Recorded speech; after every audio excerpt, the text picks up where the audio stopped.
അള്ളാഹുവിന്റെ ദീനിനെ നിങ്ങൾ മുറുകെ പിടിക്കണേ, അള്ളാഹുവിന്റെ ദീനിനെ നിങ്ങൾ മുറുകെ പിടിക്കണേ എന്ന് വിശുദ്ധ ഖുർആൻ.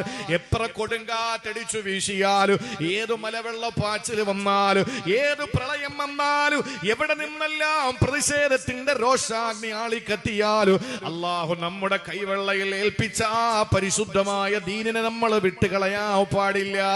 നമ്മൾ കരിക്കപ്പെട്ടാലും, നമ്മൾ അടിച്ചൊതുക്കപ്പെട്ടാലും, നമ്മളുടെ ശരീരം കീറിമുറിക്കപ്പെട്ടാലും, നമ്മുടെ ശരീരം ചോര ചാലിട്ടൊഴുകുന്ന രീതിയിൽ ആക്രമിക്കപ്പെട്ടാലും, അള്ളാഹുവിന്റെ വിശുദ്ധ ഖുർആൻ പറയുന്നു അനഖീമുദ്ദീൻ, ഒരിക്കലും നിങ്ങൾ ദീന് കൈവിട്ട് കളയരുത്.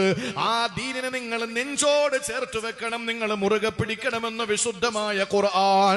എന്റെ പ്രിയപ്പെട്ട സഹോദരങ്ങളെ, അള്ളാഹു 4 സ്ഥലങ്ങളിൽ നിലനിർത്താൻ വേണ്ടി പറഞ്ഞതിൽ ഒന്നാമത്തേത് സൂറത്ത് ശൂറായിലാണെന്ന് പറഞ്ഞല്ലോ. 5 പ്രവാചകന്മാരോടും അള്ളാഹു വഹി അറിയിച്ചു. എന്തേ 1.25 ലക്ഷത്തോളം വരുന്ന പ്രവാചകന്മാരിൽ 25 പ്രവാചകന്മാരുടെ പേര് ഖുർആൻ പറയുമ്പോ 20 പ്രവാചകന്മാരോടും ഇത് വസിയത്ത് ചെയ്തില്ലെന്നാണോ?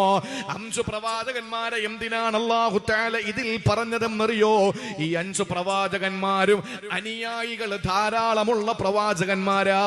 ഇബ്രാഹിം നബിയും, നൂഹ് നബിയും, മൂസ നബിയും, ഈസ നബിയും, മുഹമ്മദ് മുസ്തഫയും അനുയായികൾ ധാരാളമുള്ളവരാ.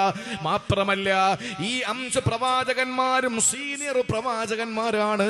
മാത്രമല്ല ഈ 5 പ്രവാചകന്മാരെ ഖുർആൻ പരിചയപ്പെടുത്തുന്നത് ഉലുൽ അസ്മുകളെന്നാണ്.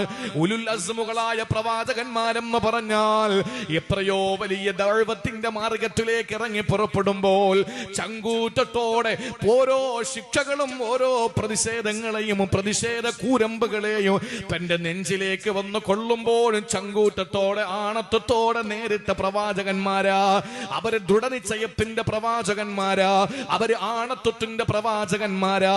ഈ 5 പ്രവാചകന്മാരെ ഉലുൽ അസ്മുകളായി അല്ലാഹു പരിചയപ്പെടുത്തുമ്പോൾ ആ 5 പ്രവാചകന്മാരെ അല്ലാഹു എടുത്തു പ്രതീകമായി വെച്ചുകൊണ്ട് പറയുകയാണ്, ഓ കണിയാപുരത്തുകാരാ, എന്നെ കേൾക്കുന്ന മതബോധമുള്ള, ദീനീ ബോധമുള്ള പെങ്ങളെ, അല്ല പറയുകയാണ്, ഈ 5 പ്രവാചകന്മാരോടും അല്ലാഹു സന്ദേശം കൈമാറിയത്, ഈ 5 പ്രവാചകന്മാരോടും പടച്ചതമ്പുരാന് പഠിപ്പിച്ചു കൊടുത്തത്, അവർക്ക് നിയമമാക്കിയത്, അവരോട് വസിയ്യത്ത് ചെയ്തത്, അല്ലാഹു പറയുന്നു ഒരു കാരണവശാലും അല്ലാഹു നമുക്ക് തന്ന ദീനിനെ കൈവിട്ട് കളയാൻ പാടില്ല. ആ ദീനിനെ നമ്മൾ മുറുകെ പിടിക്കണം, അതിനെ നമ്മൾ ചേർത്ത് വെക്കണം. വലാ തതഫറഖൂ